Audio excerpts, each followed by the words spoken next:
Welcome to Spicy Family Scandals, where real-life drama meets hard-earned wisdom. Today's story is about betrayal, resilience, and the power of standing up for yourself. Let's dive in. The champagne glasses clinked around me, but I couldn't hear a thing over the blood roaring in my ears. Ethan stood across the room, a dazzling smile plastered on his face as he accepted handshakes and pats on the back. The hospital board had just announced his promotion to head of surgery, a title he wore like a crown. To everyone here, he was the golden boy, brilliant, compassionate, untouchable. I knew better. I forced my lips into a polite smile as another woman brushed past me to congratulate him, her voice a syrupy blend of admiration and flirtation. Ethan had always loved a crowd. His charisma was intoxicating, one of the reasons I fell for him so hard all those years ago. But tonight, as I watched him bask in the glow of his achievement, something inside me cracked. It wasn't just the secret I had learned a week ago, the one that had turned my world upside down. No, this was about all the years I had sacrificed to build his dream while slowly dismantling my own. The extra shifts, the sleepless nights, the endless hustle to make sure his tuition was paid. His suits were tailored, his ego was stroked. I had given him everything, and he had repaid me with betrayal. Ethan didn't know I was onto him. Not yet. He thought I was still the doting wife, the one who would smile and nod, and accept the crumbs of affection he occasionally tossed my way. But I wasn't that woman anymore. Something had shifted the moment I saw the photo. It wasn't even sent to me directly. It was tucked away in the gallery of an old phone Ethan had left at home when he upgraded. I'd powered it on to retrieve some family pictures, only to find an album titled Work Events. There she was, Sarah, the nurse I'd vaguely heard him mention once or twice. Her arm was slung casually around Ethan's shoulders, her head tilted against his as they smiled for the camera. They looked so comfortable, so intimate. Too intimate. The timestamp told me it wasn't recent. This had been going on for months, maybe longer. I remembered the nights he came home late, his excuses about surgeries running long, the way he'd barely glance at me before collapsing into bed. I had believed him, even when the doubt gnawed at the edges of my mind. Now there was no denying it. But I wasn't going to cry. Not here, and not ever again for a man like him. No.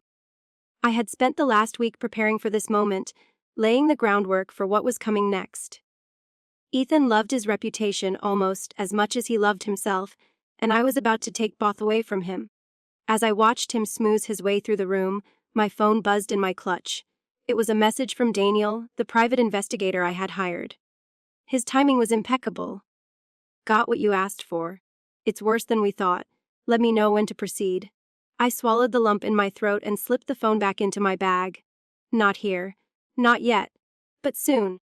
Ethan had no idea that tonight's celebration would be the last time he felt like a king. By the time I was done, he wouldn't just lose his crown. He'd lose everything. The next morning, I sat in the cafe near the hospital, sipping my coffee and scrolling through the files Daniel had sent me. My stomach churned with each new piece of evidence.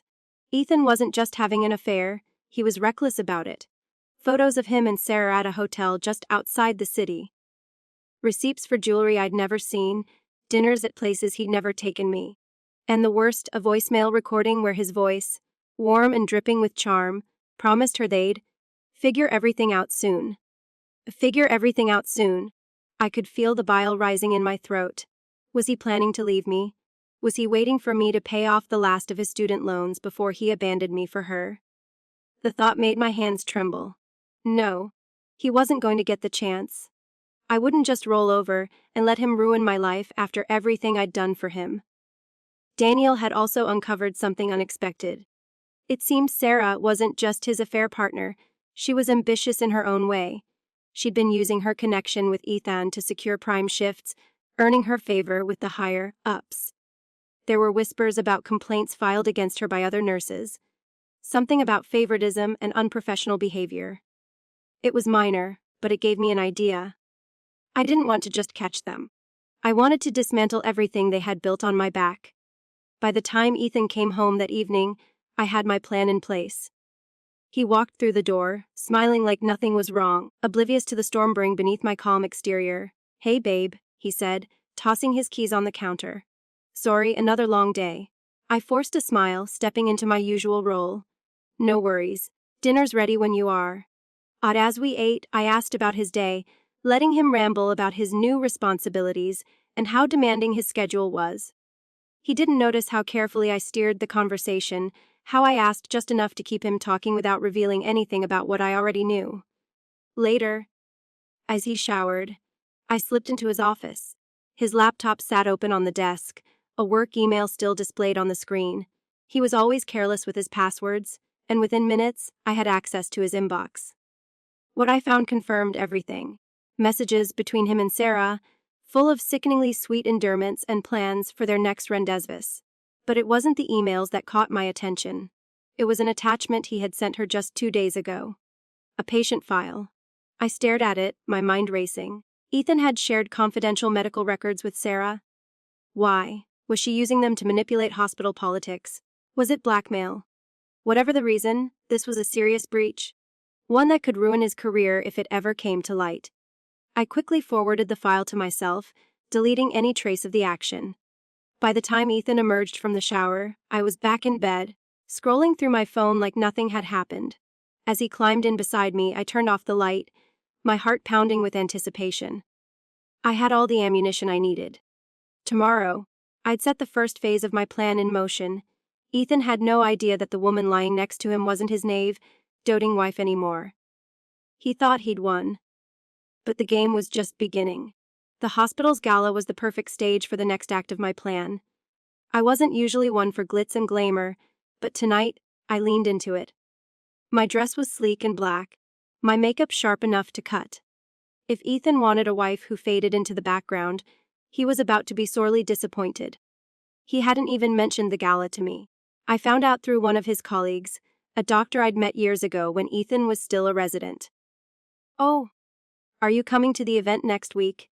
she'd asked casually during a chance encounter at the grocery store. My blank look must have said it all because she quickly added, "It's just a hospital thing. I'm sure Ethan's mentioned it." He hadn't. But that was fine. I wasn't planning to miss it, and I had a very specific reason for attending. As we arrived, arm in arm for the sake of appearances, Ethan was greeted like royalty. "Dr. Marting, congratulations again." They all loved him. I had to fight the urge to roll my eyes as one nurse gushed about how inspiring he was. If only they knew. I let Ethan get lost in his adoring crowd while I scoped out my target. It didn't take long to find Sarah. She was standing near the bar, her blonde curls perfectly coiffed, wearing a dress that was probably a size too tight for professionalism. She was laughing at something another doctor said, her hand brushing his arm in a way that was far too familiar. For a moment, I just watched her. She was younger than me, sure, prettier, maybe, if you liked that kind of manufactured beauty. But there was something brittle about her, something desperate. She was so busy basking in the attention of the men around her that she didn't even notice me approach. "Sarah, right?" I said, my voice sweet but laced with steel. She turned to me, her expression flickering with confusion. "Yes, and you are," I smiled. "Ethan's wife." "I don't think we've been properly introduced." The blood drained from her face so quickly I almost laughed. She stammered something incoherent, but I didn't give her the chance to recover. "I just wanted to thank you," I said, leaning in as if we were old friends sharing a secret. "For keeping him company during those long shifts. It must be exhausting, all those late nights." Her lips parted, but no words came out. I didn't need her to speak. The look in her eyes, panic, guilt, was more satisfying than I'd imagined. Before she could muster a response, I straightened, giving her a once over that I knew would leave her squirming.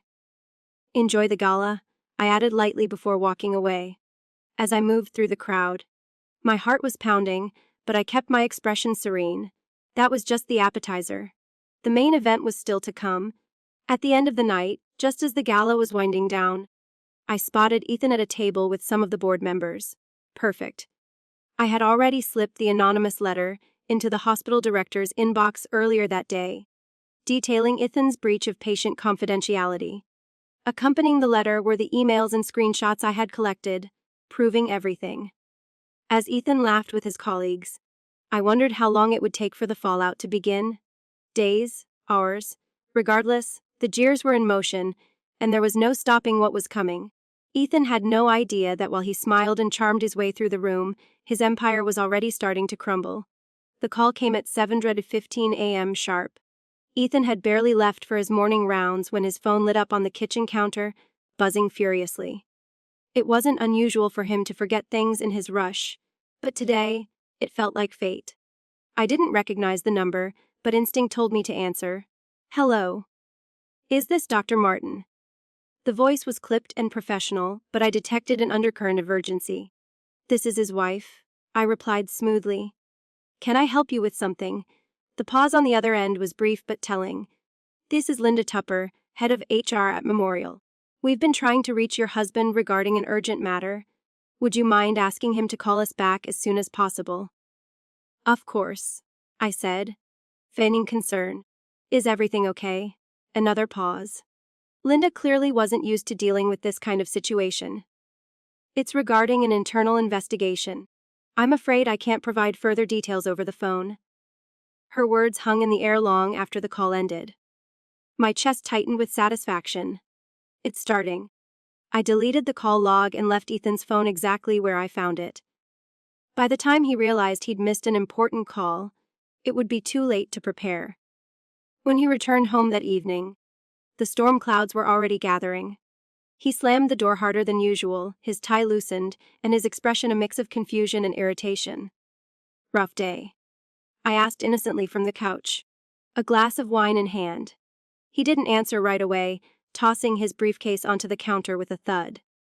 I got pulled into some ridiculous meeting this afternoon. HR claims someone filed an anonymous complaint about me. I raised an eyebrow, swirling my wine lazily. Oh, what kind of complaint? His jaw tightened. Something about sharing patient information. Total nonsense. They've got nothing on me. I sipped my wine, carefully hiding the smirk threatening to break through.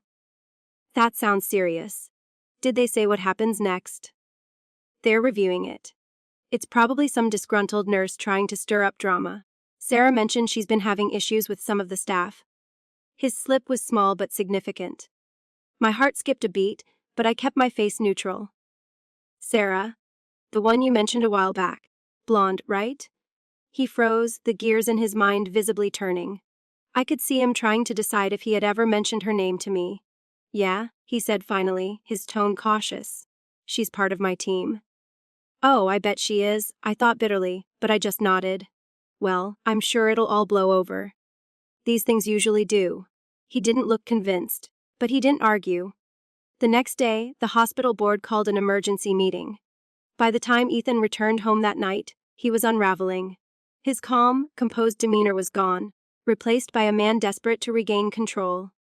They've suspended me, he blurted the moment he walked through the door. I widened my eyes in feigned shock. Suspended. Why? Until they finish their investigation. Can you believe this? He was pacing now, running his hands through his hair. I've given years to that place. This is a witch hunt, I stood, crossing the room to place a hand on his arm. Maybe it's just a misunderstanding.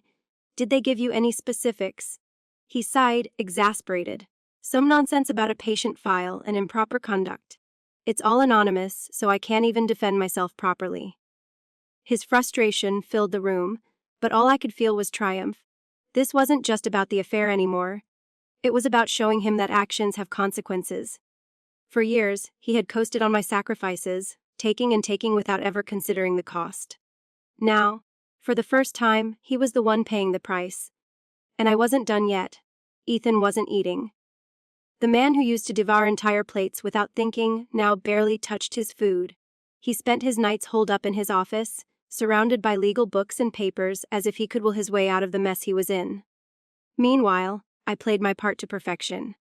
Supportive, concerned, the perfect wife standing by her husband during his hard time. But beneath my calm exterior, I was orchestrating his downfall with surgical precision. The next piece of my plan involved Sarah. She had been keeping her head down since the HR investigation began, no doubt trying to avoid drawing attention to herself. But her silence wouldn't save her. She was complicit, and I intended to make sure the hospital knew it. It started with an anonymous email to the hospital board, attaching new evidence I had discovered. a detailed trail of interactions between Ethan and Sarah. After hours meetings, personal messages sent during work hours, and financial records suggesting that some of those business expenses Ethan had written off were actually spent on their little escapades. The response was swift. By the end of the week, Sarah was placed on administrative leave, pending a separate investigation into her conduct. Ethan was livid. "This is absurd," he fumed, pacing the living room. "They're dragging Sarah into this for no reason. She has nothing to do with it." I raised an eyebrow, barely suppressing my smirk. "Are you sure about that? You said she's had issues with other staff. Maybe someone finally reported her." His glare was sharp enough to cut steel. "You don't understand. Okay, He stopped himself. But it was too late. She with Anne?" I asked, my tone cool. His mouth opened, then closed, the realization dawning on him that he was trading dangerous ground. "Nothing. Forget it." I didn't press further. He didn't need to know that I was the one who had tied Sarah's name to his sinking ship. The breaking point came 2 weeks later. Ethan received a letter from the medical licensing board summoning him for a formal review. The complaint, which had been forwarded from the hospital, now included allegations of favoritism and inappropriate behavior with a subordinate, namely Sarah. When he read the letter, his face turned ashen. He sat on the edge of the couch, staring at the paper as if willing the words to disappear. "This could cost me everything," he muttered, his voice hollow. For the first time, I let a sliver of my real feelings show. "Ethan," I said, my voice sharp enough to make him look up. "You've been lying to me, to the hospital, to everyone. What did you think would happen? That you could keep skating through life without consequences?" His eyes narrowed. "What are you talking about?" I stepped closer, my heart pounding but my resolve unshaken. "I know about Sarah. I know about the affairs, the lies, the way you've used me for years while building a life with her behind my back." He stood, his anger finally breaking through. "You have no idea what you're talking about. Don't insult me," I snapped, my voice rising. "I worked 3 jobs to put you through medical school. I sacrificed everything for you. And this is how you repay me. With some 2-bit nurse who wouldn't look twice at you if you weren't wearing a white coat." The room went silent, the weight of my words hanging between us. For the first time, Ethan looked shaken, as if he was finally seeing the wreckage he had caused. But I wasn't done. "You're going to lose your license," I said, my tone cold and final. "Your career, your reputation, everything you've built on my sacrifices. And when it happens, I won't shed a single tear for you." He stared at me, his face a mixture of disbelief and fury. "You did this," he said slowly, realization dawning. "You're the one who reported me." I didn't deny it. Instead, I crossed my arms, meeting his gaze with unflinching resolve. "You brought this on yourself, Ethan. All I did was make sure the truth came to light." He opened his mouth to speak, but no words came. For once, Ethan Martin, the man who always had an answer, was speechless. I turned and walked away, leaving him to sit in the ruins of his carefully constructed life. Ethan didn't come home that night. For a moment, I wondered if he had fled to Sarah's side, seeking solace from the chaos I had unleashed. The thought made me laugh bitterly. Where could he run? She was no better off than he was now. The next morning, his car pulled into the driveway just as I finished my coffee. He looked like a man unmoored. His shirt wrinkled, his tie loose, and his eyes hollow. He didn't even acknowledge me as he walked in. Heading straight to the bedroom, I let him stew in silence. I had bigger things to focus on. The hospital's HR team, as I'd predicted, moved swiftly. An official suspension notice arrived by courier later that week, complete with instructions for Ethan to cease all patient contact immediately. He was barred from hospital grounds until further notice. I watched him read it, his face turning a dangerous shade of red. "This is insane," he growled, crumpling the letter. "I'll fight this. They have no proof. They can't just." "They can," I interrupted, my voice calm but firm. "And they will." He glared at me, his frustration palpable. "Why are you so smug about this? Do you think this is easy for me?" I tilted my head, feigning thoughtfulness. "Easy? No, but you made inevitable, Ethan. You've been careless, arrogant, and selfish. And now, for once, you're paying the price." He stormed out of the room, leaving me alone with my thoughts. and the satisfaction that my plan was unfolding exactly as I intended. But I wasn't done. There was one final piece to the puzzle, and it was time to set it in motion. Through Daniel, I had tracked down a former colleague of Ethan's, a doctor named Raj Patel, who had worked with him during his residency. Raj had left the hospital abruptly years ago, under circumstances Ethan had brushed off as a difference of opinion. I suspected there was more to the story, and I was right. Raj, as it turned out, had been one of the first to voice concerns about Ethan's behavior. According to Daniel's report, Raj had filed a formal complaint about Ethan's tendency to prioritize personal relationships over professional ethics, particularly when it came to Sarah. The complaint had been buried at the time, thanks to Ethan's charm and the hospital's reluctance to tarnish its rising star. But Raj hadn't forgotten. When I reached out to him, he was reluctant at first. "I don't want to get involved in old drama," he said, his tone wary. "It's not about the past," I assured him. "It's about stopping him from ruining more lives." I could hear the hesitation in his voice, but eventually he agreed. We worked together to compile a timeline of events, weaving in his past allegations with the current investigations. The result was a damning dossier that painted a clear picture of Ethan's abuse of power, his reckless disregard for boundaries, and his exploitation of those around him, including me. The final blow came during a disciplinary hearing with the Medical Licensing Board. Ethan was uncharacteristically subdued as he sat across from a panel of stern-faced doctors and administrators. I wasn't allowed in the room, but I didn't need to be. I already knew what was happening. Raj's testimony, combined with the evidence I had provided, was enough to strip away the last vestiges of Ethan's credibility. The board's decision was swift. His license was suspended indefinitely, pending further review. When he walked out of the hearing, his face was a mask of devastation. He didn't speak to me as he climbed into the car, and I didn't press him. As we drove home in silence, I realized something surprising. I wasn't angry anymore. I wasn't sad either. I had expected to feel some kind of hollow satisfaction, but instead, I felt freeze. Ethan's life was in ruins, just as he had ruined mine. But while his destruction was just beginning, mine was over. And for the first time in years, I felt like I could finally breathe.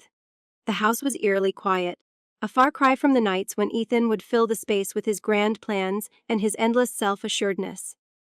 Now, he was a ghost of the man he used to be, haunting the corners of our once shared life. He barely spoke to me, barely ate, and when he did emerge from the bedroom, it was only to take frantic phone calls from lawyers or allies who had grown uncomfortably distant in the face of his unraveling career. But I wasn't done. Ethan's downfall wasn't just about the license or the job. It was about ensuring he understood the weight of what he had done to me. And there was one last piece of the puzzle I hadn't yet revealed. It started innocuously enough. One afternoon, as Ethan sat brooding in his office, I casually mentioned I'd be heading out for errands. He barely grunted a response. Instead of errands, I drove to the courthouse. My meeting was with a divorce attorney, one of the best in the city, and someone who came highly recommended by Daniel. The attorney, Rachel Briggs, was sharp and efficient, with a no-nonsense attitude that instantly put me at ease. She said, her pen poised over a legal pad, "You've decided to move forward." I nodded. "I've been ready for a long time. I just needed to be strategic about it." Her lips curved into a small, approving smile. "Smart. Do you have documentation of your contributions to his education and career?" I handed over a thick folder of receipts, bank statements, and emails spanning years of my sacrifices for Ethan's success. Every extra shift, every dollar funneled into his tuition or board exams, every professional opportunity I had turned down to prioritize his needs. It was all there. Rachel leafed through the file, her expression growing more impressed with each page. "This is solid. With what you've shown me, you'll have a strong case for spousal support, and potentially a claim on any assets tied to his career. If he still has any left, that is." I smiled grimly. "He won't." The day I served Ethan the divorce papers was one I would never forget.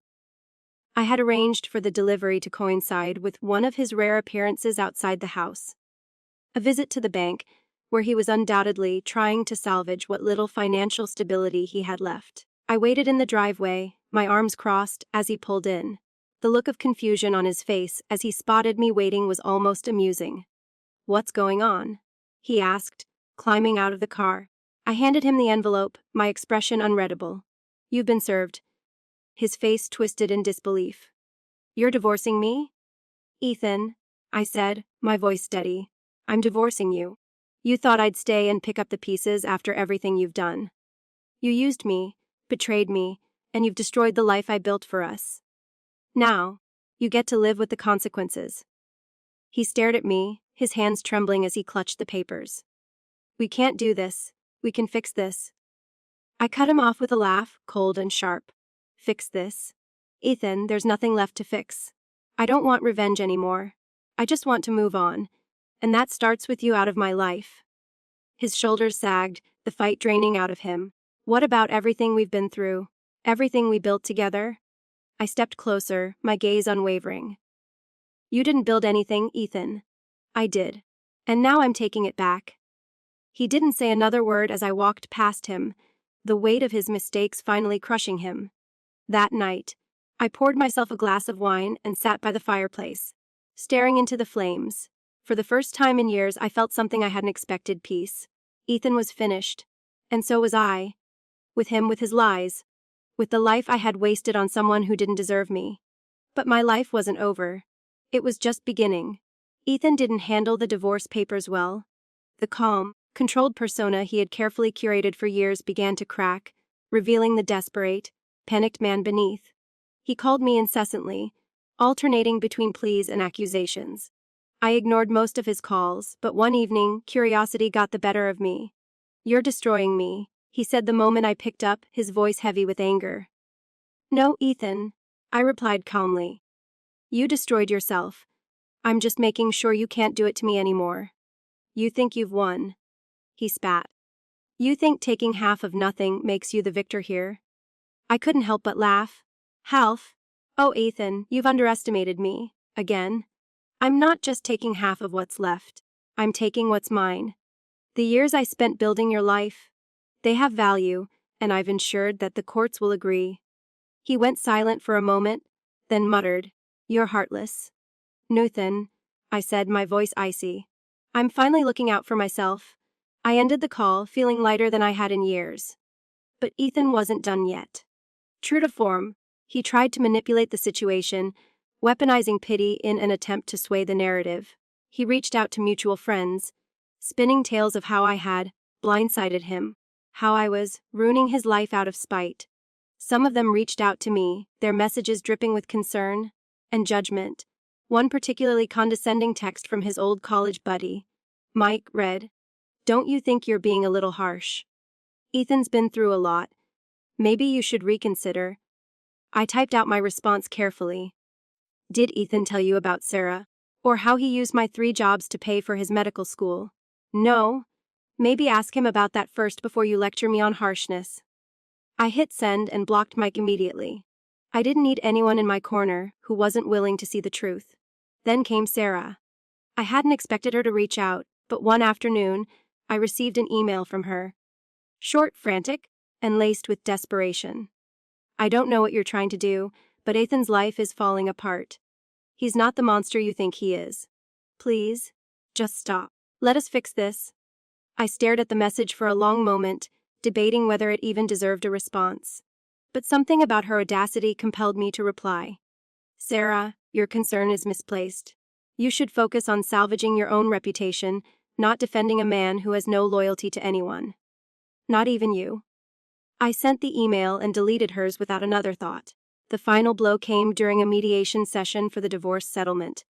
Ethan walked in late, looking disheveled and defeated, while I sat composed and ready. Rachel had ensured the terms were airtight, and there was no room for him to maneuver. As the mediator reviewed the financial breakdown, Ethan's frustration boiled over. "This is outrageous," he snapped. "She doesn't deserve." "Careful, Ethan," I interrupted, my voice calm but deadly. "You're about to dig yourself even deeper, bah." His jaw tightened, but he didn't say another word. He knew he was outmatched. By the end of the session, it was clear that I would walk away with a substantial portion of what was left of his assets, including a claim on the house and ongoing spousal support. Ethan's lawyer advised him to settle, and after a tense pause, he begrudgingly agreed. As we left the room, he caught up to me in the hallway. "You've taken everything," he said, his voice a mixture of anger and despair. I turned to face him, my expression unreadable. "Not everything. You still have your mistakes. Those are yours to keep." Without waiting for a response, I walked away, leaving him standing alone in the corridor, a man who had finally run out of places to hide. After the settlement, Ethan disappeared from my life. Or so I thought. For weeks, I heard nothing from him. No angry texts, no attempts to beg for another chance. The silence was almost unnerving, but I chose to see it as a sign that he had finally accepted his defeat. Until the phone call. It was late on a Thursday evening when my phone rang. I didn't recognize the number, but something about it compelled me to answer. "Hello? Is this Mrs. Martin?" The voice was unfamiliar, sharp and professional. "Not anymore," I replied coolly. "Who's calling?" "This is Detective Harris with the local precinct. We're investigating a series of allegations involving your ex-husband, Ethan Martin, and we need to ask you some questions." My stomach dropped. "What kind of allegations?" "Fraud, primarily. There's evidence that he misused hospital funds during his tenure as head of surgery. Additionally, we've uncovered suspicious activity tied to patient billing." Fraud. Ethan had always been reckless, but this was something else. I agreed to meet with Detective Harris the next day. As I hung up, my mind raced with questions. Had Ethan's desperation pushed him to something criminal? Or had he been doing this all along, hiding his actions behind his golden reputation? The meeting with the detective was eye-opening. They laid out a damning case against Ethan, including falsified expense reports, inflated surgery costs billed to insurance, and even unapproved procedures he had performed to pad his numbers. "Did you have any knowledge of these activities while you were married?" Harris asked, his tone neutral but probing. "No," I said firmly. "Ethan never involved me in his work, but I'm not surprised he's capable of this." Harris studied me for a moment. "Your divorce was recent, correct? Is there any chance he might have used joint accounts or shared finances to cover up these activities?" That question hit like a thunderbolt. Ethan had used our accounts liberally. Even after his salary far outpaced my income, I had assumed it was just his entitled nature, but now I wasn't so sure. "I'll check my records," I said carefully. That night, I dug through years of bank statements and receipts. The more I looked, the more troubling patterns emerged. Ethan had been siphoning money from our joint savings for years, disguising it as loan payments or professional expenses. The amounts weren't small either. Thousands of dollars vanishing without explanation. I called Rachel, my attorney, immediately. "This could work in your favor," she said, her tone steely. "If he used marital assets for illegal activities, we can pursue a civil case to recover those funds. It could also strengthen the criminal case against him." I felt a flicker of something I hadn't expected: vindication. Ethan had thought he could outrun the consequences of his actions, but his hubris had finally caught up with him. The news broke a week later. "Afarmarzulio infesisas fideugs." The headline read, accompanied by Ethan's hospital ID photo. The article detailed the accusations in full, including his misuse of funds, improper billing practices, and the ongoing investigation into whether he had coerced staff, Sarah included, into complicity. I read every word with a mixture of satisfaction and disbelief. This wasn't just the end of Ethan's career. It was the end of the image he had spent years cultivating. By the time the story reached the wider media, my phone was lighting up with messages from people who had once sided with Ethan. Friends, colleagues, even family members. Each one trying to apologize, to explain why they had believed him over me. I responded to none of them. At the arraignment, I sat in the back of the courtroom, unseen but very much present. Ethan looked gaunt, his usual confidence replaced by a haunted, hollow expression. When the judge listed the charges against him, he flinched, but he didn't look back at the gallery. He knew I was there, though. He had to.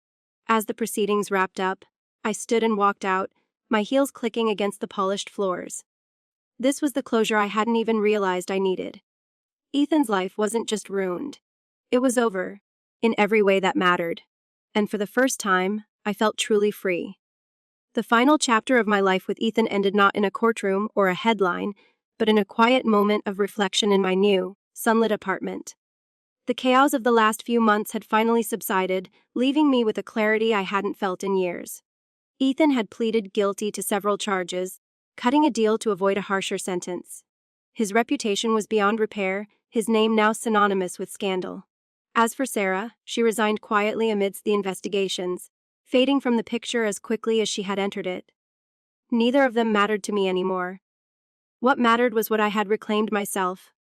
For years, I had tied my identity to Ethan's success, convincing myself that his dreams were our dreams, his victories our victories. I had spent so much time pouring everything I had into him that I forgot to ask what I wanted. What I deserved. That was the real betrayal. Not Ethan's affair, not his lies, but the way I had betrayed myself by believing I was only worth what I could give to someone else.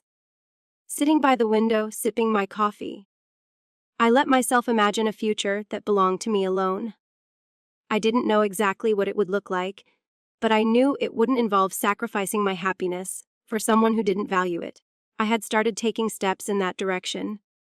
I reconnected with old friends I had drifted away from, enrolled in a photography class I'd always been curious about, and even began working on a business plan for a consulting gig I dreamed of starting years ago. It was liberating to finally focus on myself. If there's one lesson I'd want anyone to take from my story, it's this: never let someone else's dreams eclipse your own. Love should be a partnership, not a sacrifice. And when that balance is broken, when you find yourself carrying the weight alone, it's not love. It's a leash. Looking back, I don't regret helping Ethan achieve his goals.